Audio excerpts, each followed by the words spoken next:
I'm sure you've all been there. One moment you're happily machining away, and the next minute, this happens. No, and you've broken another end mill. What I need is some kind of store monitoring device, something like this. All I've got to do is work out what to put in there. This is my DIY CNC machine. It's pretty good, but could it be improved? Oh, here we go. What?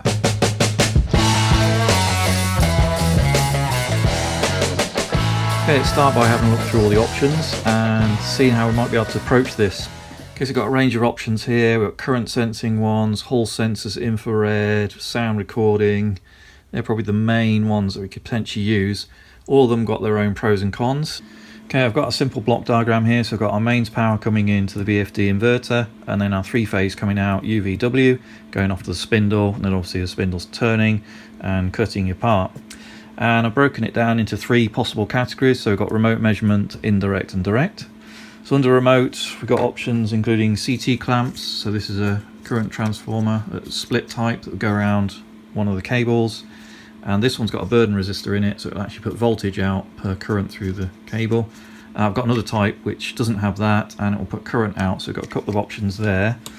And they go around the cable. These ones you'd have to break into the cable and actually have the current running through there, or that one.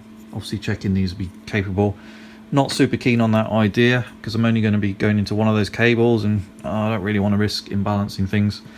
But in theory, maybe that's an option. And then there's another one here. You'd have to disconnect it and put the cable through there, but it's not actually getting the current directly through it. So there's a couple of current options on the UVW, with the idea that potentially as the load changes and as it starts to stall, we may detect something there in the current.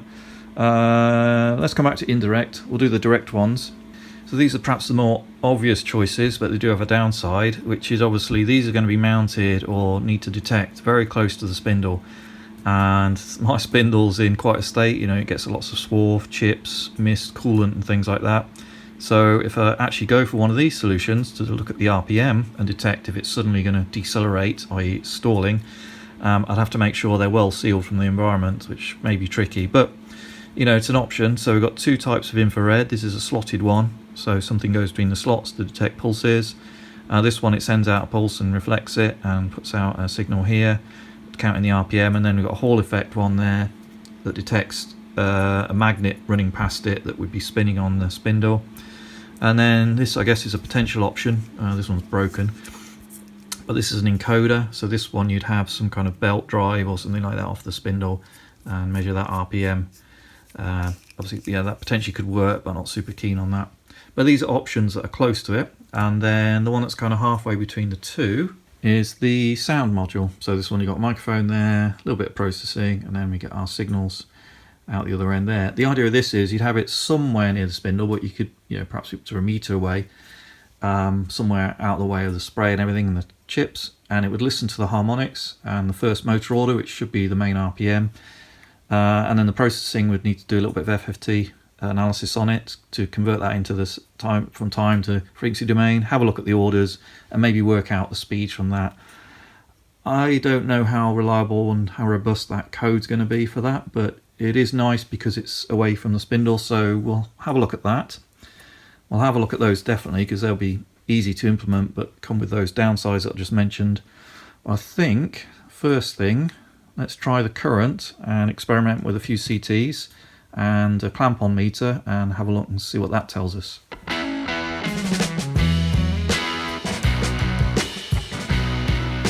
So I've got this little current clamp here. Put it on 20 amp range or on AC. I'll just put it around one of the motor windings.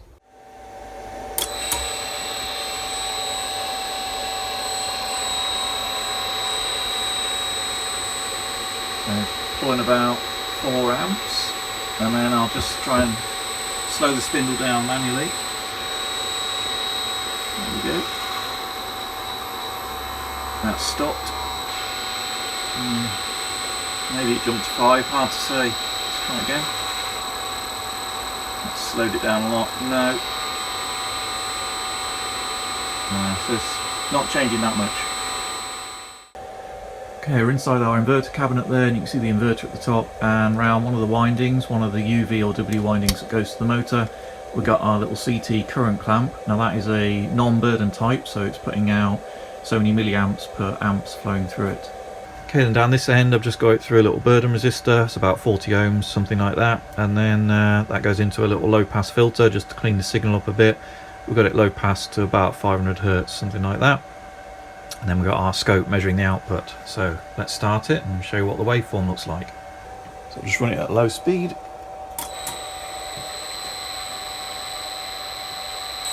So the spindle's running, and we've got our waveform down there. Now it could probably do with a little bit more cleanup, but you can see the sine waves in there. And then what I'm going to do is try and stall the spindle motor out on low speed with my hand. There we go, and then watch the waveform. That's stopped. Stopped. So as you can see, the current going to the motor doesn't really vary if you stall out spindle on this induction motor. So, might need another approach.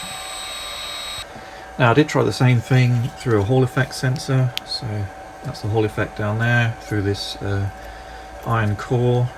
And I know this works because I used it on a previous project. Put this into some active electronics because it needs power, and same thing. It didn't vary with load on the spindle.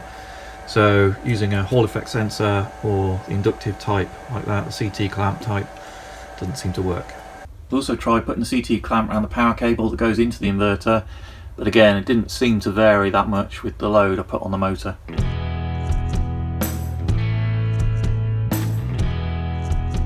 The next thing I decided to try was, well, what about using sound and listening to the spindle, because after all that's what you do when you're machining and you're standing next to the machine.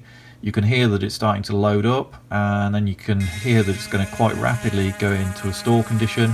You can hear that the loading is getting too high and the RPM's dropping quickly, and hopefully you can hit the emergency stop.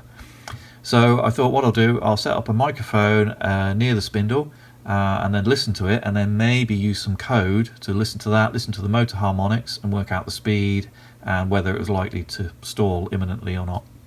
Okay, to help me I downloaded a program that created tones, so we've got 25, 50, 75, 100, and these are just pure sine waves, and I could play those out of the computer loudspeaker, and then they went into a microphone module that went into an Arduino, and the Arduino took that, sampled it, did some FFT analysis, I looked at it in the frequency domain, and the idea was to kind of track the main motor order and the harmonics.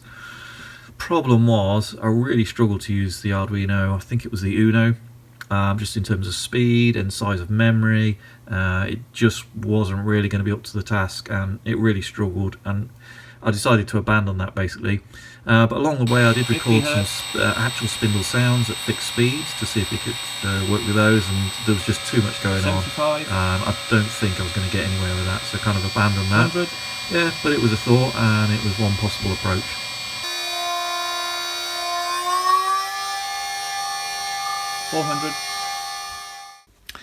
Okay, so measuring sound didn't work very well either. Putting a pure sine wave into here, playing it out of a speaker and detecting it, running FFTs and looking at the peak hold for the frequency and working out the RPM. Yeah, that worked okay, but as soon as you put real spindle sounds, which have loads of harmonics, lots of noise in there, yeah, it didn't really work very well at all. I couldn't pick very much out. And given that we're going to rely on this for our stall detection, I'm not sure I like that option. So I think, although it's going to involve being careful in the implementation, obviously still allowing us to change the bits and get the little spanners in there, let's have a look at the infrared sensors. I think they're probably the next thing to do. The Hall effect I'm less keen on because we need a magnet, and at high speed, 24,000 RPM, the magnets might want to fly off. They may cause some imbalance, which may come out in a cut. So I'm not too keen on those. The encoder relies on a belt-driven pulley of some kind. I'm not sure I like the idea of that. I don't know what speed you're able to do here. That's another consideration, isn't it? How fast these will go. So I think our best option is look at infrared, and probably, rather than the slotted, we should look at this one and just put a little bit of reflective tape on a motor and just spin it around and see if we can get something out. So let's go and set that up, write a bit of code, and then have a look into that option.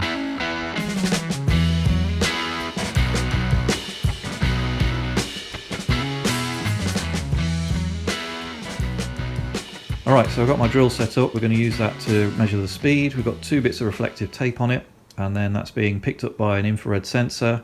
That goes through the Arduino. It's running a little bit of basic code, and then it will display the RPM on the LCD display down there. Try and hold this steady. So we're at 360. Pulses are these ones. The drop's down to 0.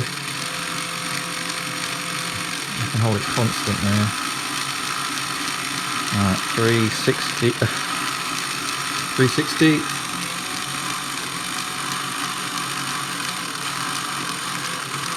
360. I think the battery's dying in the drill. Alright. 480.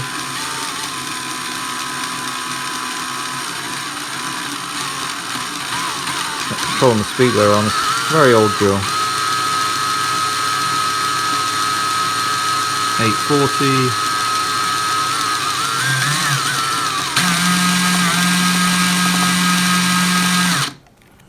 Okay, so we need to add a little bit more to the code. Now, I think the simplest way to do this is, yeah, we can track the acceleration. We can track when it's in cutting mode and it's broadly at a constant speed. It might fluctuate a little bit, and we can set a tolerance for that. And then when you switch it off and the machine's finished and it ramps down, again, there'll be a deceleration. And as long as you're within a certain margin, the deceleration rate is not too much. It's probably just spooling down rather than stalling, and then we can set that deceleration rate. The idea being is that once it stalls or it quickly binds up, gums up the cutter, it will decelerate very quickly, and that rate will be captured, and hopefully that will e-stop or trip out the machine. Okay, so this time we've got our RPM there and then our acceleration as well. So just try and get to a steady speed. So once we're at steady speed, the acceleration is 0, and then we'll ramp it up.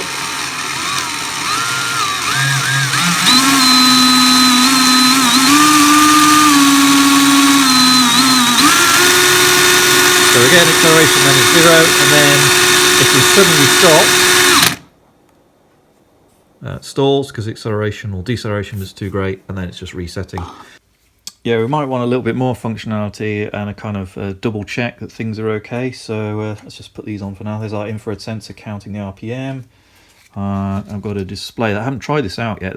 Not tried this style, but this has got buttons and a display as well. The only thing is, it's not I2C, so it just needs a few more pins to connect to the Arduino. But we want some kind of screen, probably with buttons, but that's a small detail.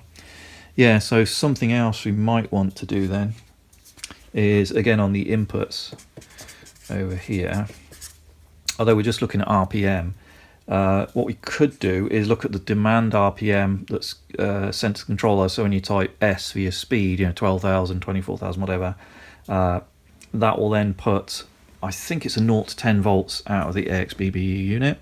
Different microcontrollers may have a different speed range, like 0 to 5. But I think in my case it's 0 to 10.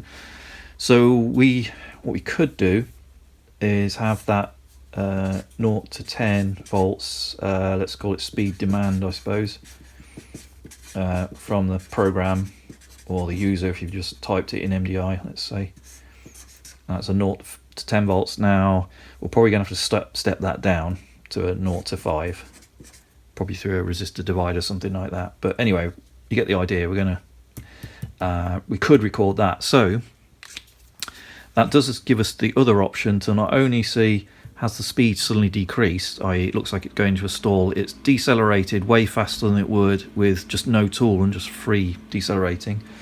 So the code could look at that. It could also look at the speed that it's currently going at, irrespective of acceleration, deceleration, look at the speed demand and just simply say, well, if these are more than 10% apart, you put too much load on compared to what you're demanding, and therefore you're probably stalling. If we put this input in as well, that probably gives us more options. Okay, so I've got it temporarily set up over here on the CNC machine, so we're reading out our RPM there, and then I've just 3D printed a little holder that holds the infrared sensor there onto the main spindle, and then hopefully you can see it in there. 3D printed a little disc there that's on the spindle itself, and it's about a third of it is white So I printed it in 2 colours, so you've got that white reflective bit and then the rest of it is black. And as you can see, as that goes round, it's triggering it. Okay, so we'll manually just set that using the potentiometer. Okay.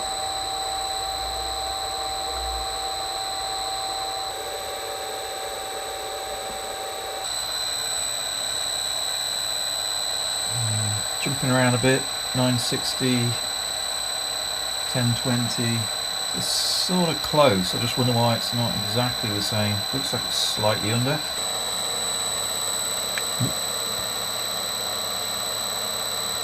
Okay, about 1,000 on there, so they're pretty good. Okay.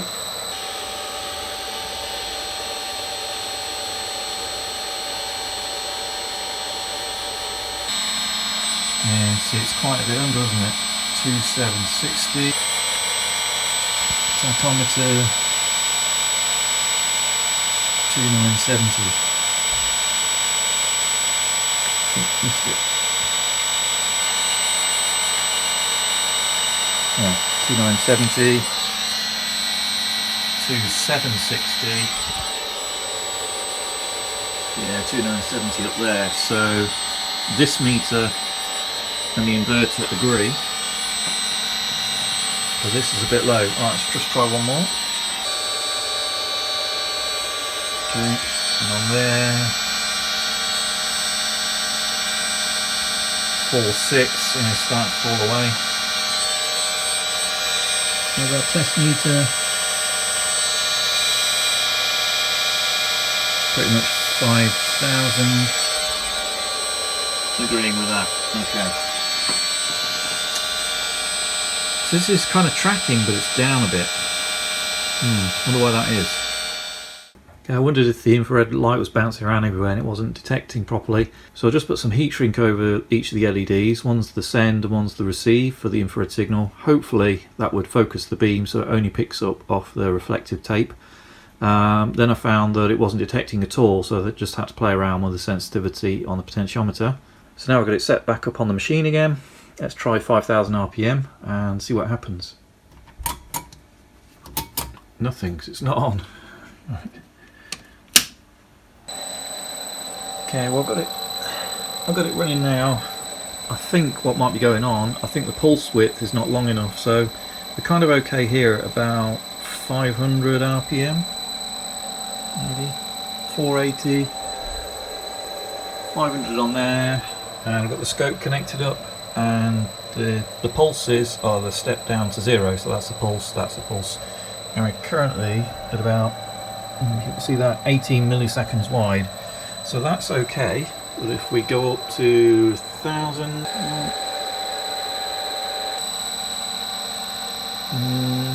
960, so it's falling behind a little bit. And now we're at pulse width.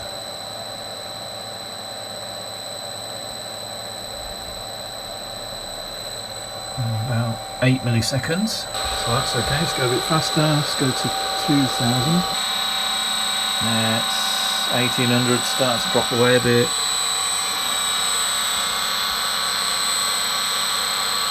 And on there. So 1950. 1950. 1,800. If I have to zoom in a bit on this.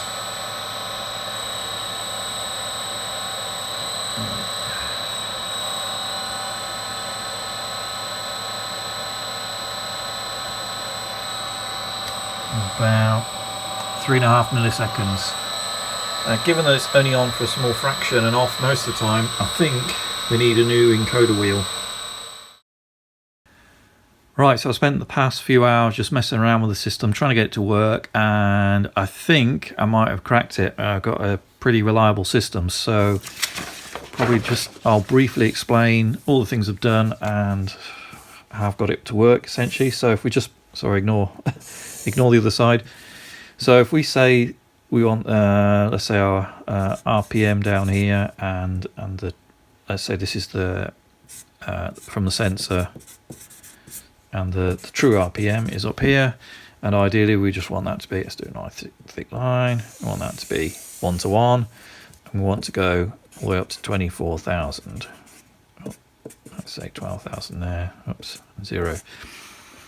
So basically what was happening was, on the early system, when I was just using interrupts to count the pulses, I'd get to about 4,000, somewhere around here, but it was always behind, so it was kind of lower than the true reading. Got to about 4,000 and then it completely stopped working. So let's just call that I. That was using the interrupts, which I mean should have worked really. What was tending to happen was, so I've got this spare sensor disc here. Each time it was coming around like that and going onto the white area, as long as it was in the white area, it's putting loads of pulses out, like tens and hundreds of pulses, and it should only be doing that on a change of state. Now, if you look at what was going into the scope, which is basically what then goes into the Arduino, it was a nice, crisp square wave. You know, there were no issues with it at all. So it must be some kind of, I don't know, issue inside the Arduino, inside that pin. Now, I did try then using software debounce. So if you've triggered a pulse in that interrupt, if it sees another pulse within a certain amount of time, a really short amount of time, then it can't be true because it's not spinning that. It's not spinning at thousands and hundreds of thousands of RPM. Now that worked at the low end, so with debounce it was a bit better, but it was still off. But it as soon as you got any higher than a certain amount, it just stopped working again. So let's just call that D. Because the amount of D-pulse you had to apply to get it to work down here didn't work when you were going faster because you were rejecting true repeat pulses. So that was those two. So I kind of abandoned that and went into the main code to look at the pulses live in the main void loop. And as soon as I did that, I got very good tracking. So let's just put it here. It's basically kind of 1 to 1. And it got up to about 13,000 RPM, so about here. And then the actual sensor going into the scope stopped working. So it was a sensor problem and not Arduino at that point. So we got to about that point. And so that was direct, wasn't it? Direct code. And then I put heat shrink back on the infrared sensors and got that really good, and it went all the way up. Let's just put it alongside. We got up to about 23,000 RPM up to here, so that's plus the heat shrink covers over the send and receive. And then I thought, well, actually, maybe it's this disc here, because what I was noticing was that what's supposed to happen is as the sensor comes round and it gets to this point, obviously it trips the IR sensor. And then when it goes to the black portion down here, it was supposed to go back to the 5 volts again, but it was hanging and really maybe some hysteresis inside the internal circuitry, and basically it was staying on all the time. So I printed a new one of these. It was only quarter of the size, and put that on. And then that nice and reliably got me all the way. It's 24,000 RPM and really nice even pulses. So the pulses between on and off were pretty much the same, which is nice. Whereas before they were really short, you know, they're almost no pulse at all, which I didn't think was going to be very reliable. So that last one was, so we've got heat shrink, we're going direct, I guess we can put direct as well, and we're only 25% white versus 100% black. Yeah, sorry, probably can't even read that, but so it needed a little bit of treatment on the sensors, going direct rather than interrupts. I still don't know why that didn't work. And then just being a bit careful about the white to black ratio on the sensor. And now we've got a very nice speed signal, goes all the way up to 24,000 RPM. Right, quite a few hours later, I've made some changes. So this dodgy looking wire in here is feeding out of V0, which is like a duty cycle pulse train that comes out the inverter. And the pulse widths vary depending on the speed that it thinks it's running the motor at. So that's a good way to determine the speed that's being demanded, if you like. And then that A0 signal, I'll show you it on the scope in a minute, but it's like a duty cycle pulse train, and that's coming down here, through here. And now because it comes out 0 to 10 volts, I've got a voltage divider, so I've just got two 10k resistors, and we've got a center tap there. That is going into A0, so we have to read that as analog because it's a pulse train with a duty cycle on it, and we're going to basically kind of do the RMS, or just the area under the curve, and then we'll use the map function to map that into the actual speed, 0 to 24,000 RPM. And on the display we've got that value, so that's what the inverter, the VFD, is putting out in terms of RPM once I've kind of calibrated it to put it into RPM. And then that is our infrared sensor on there, the actual RPM. So now we know what the spindle's doing and we know what the VFD is demanding, so now we can start to put some logic together. I'm also printing out the acceleration so I can see if it's accelerating or decelerating to try and get the right parameters for the stall detection, because I need to know that as well. And then I've just put a kind of function here which is what is it doing. So at the moment nothing's happened, it idles. I did look at putting it up and a down, it all got a bit complicated, so I've just got idle, run. Dashes means it can't make sense of the data yet, doesn't know what condition it's in, and then stall is where the motor's stalled out. So yeah, we've got all that going into the Arduino, so let me just show you quickly, look at the code, and then we'll show you it running. So I've added quite a lot to the code, but the main bit is here into I think it was analog 0. It's reading what the VFD is doing. Now you have to sample that and build a moving average to kind of get an RMS of what that pulse train looks like. So that's basically what all that lot's doing there, and then it uses this map function here to turn that into 0 to 24,000 RPM depending on the voltage, just 0 to 5, which is 0 to 1023 in Arduino unit. Okay, we'll start the spindle.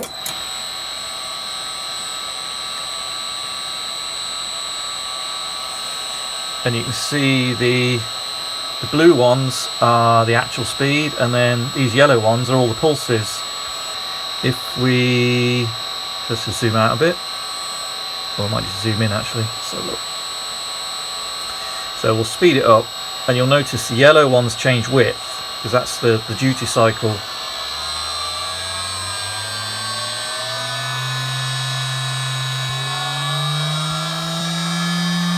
So I'll just turn the blue one off for a minute. Yep. So the frequency doesn't change, it's just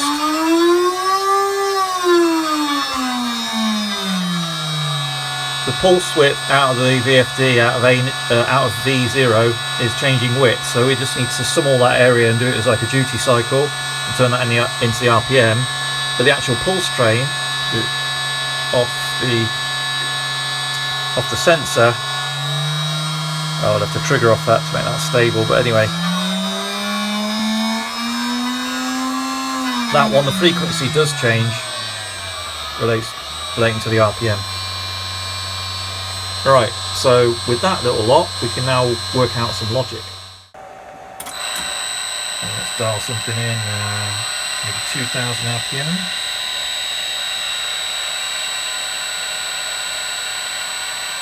So you see the RPM values are pretty close. Let's go to 5000. And we can stop that, no problem. Okay, and get back up again. I'll just slow it down a bit because I'm going to try and stall it out by hand.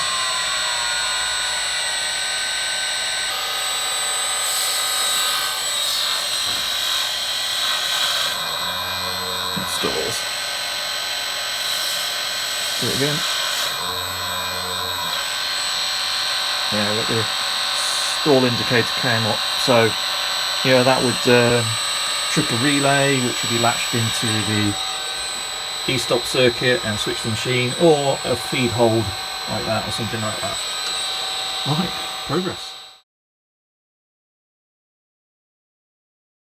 Okay, I've made a few more changes here, so I've screwed the display down, stop that moving about, and everything else is screwed down as well. We've added this relay module, so the one on the right here has got two wires in it that interrupt the e-stop system to the CNC machine.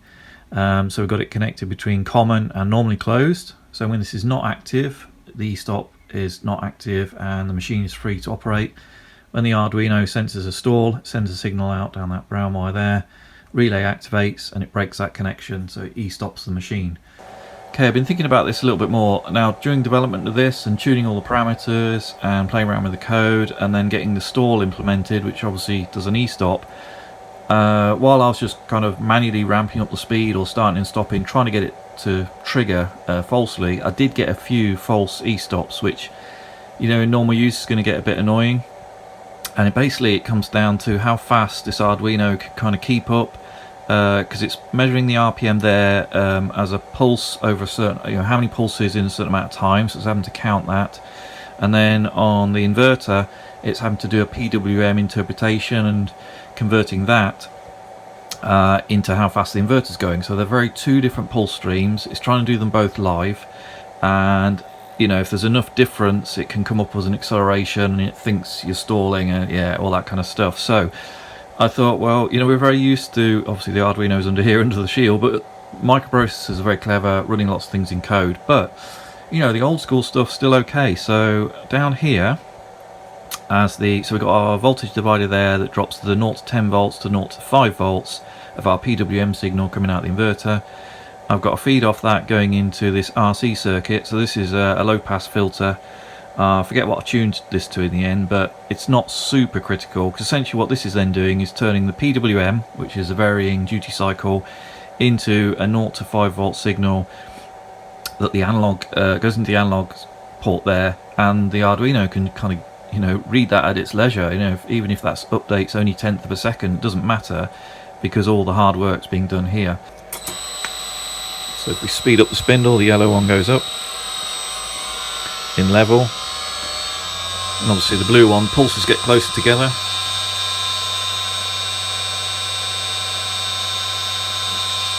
You can bring the speed down again.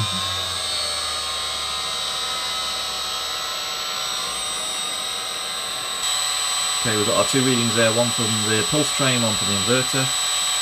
We'll just try stopping, starting, run at different speeds and make sure we don't get an e-stop.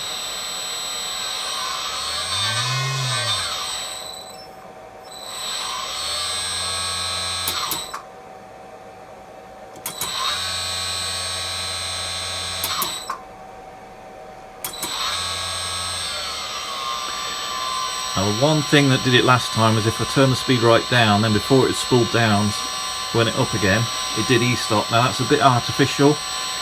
You know, you wouldn't, the code probably wouldn't do that, but let's give that a go.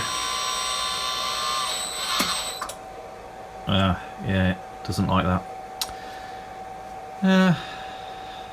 I'll have to think about whether that's a real world issue or not. If I go down then quickly up again, or I'll have to compensate for that in the code. Anyway, let's try the stall test next. So we'll unblock this, and then we'll try and stall it and make sure that still works.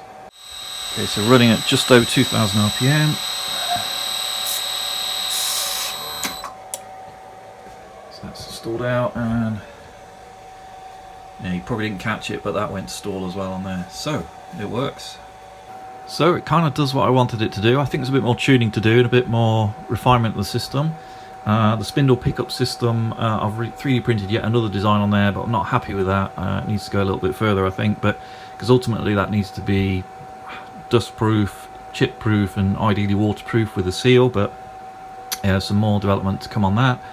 This circuit here is using the Arduino Nano at the moment. It's not super fast as a processor, you know, it's probably pushing it a little bit, but using that RC circuit as an analog filter, or to turn the PWM into analog, I think was a good idea to relieve some of the burden on the processor there. The other thing I could do, I've got an ESP32 that's just arrived. I've never used one of those before, but I'm essentially thinking about using it as just a super powerful Arduino. It's already got at least one pulse counter dedicated input pin, maybe more, so that would make this task very easy. I think it runs about 15 times faster, you know, so many advantages, and I think it's quite a cheap chip, you know, not that much more than the Arduino. Okay, if you enjoyed this video and you want to see where it ends up, feel free to subscribe. My intention here is to get this into a nice looking enclosure once I'm happy with the proof of concept, which I kind of am from this. You know, it does actually seem to work. I might play around with it a little bit more. I've got the ESP32 option if I need more power, I want to go that route, but it does basically seem to work, and it does what I set out to do. With that, thank you very much for watching, and yeah, see you next time.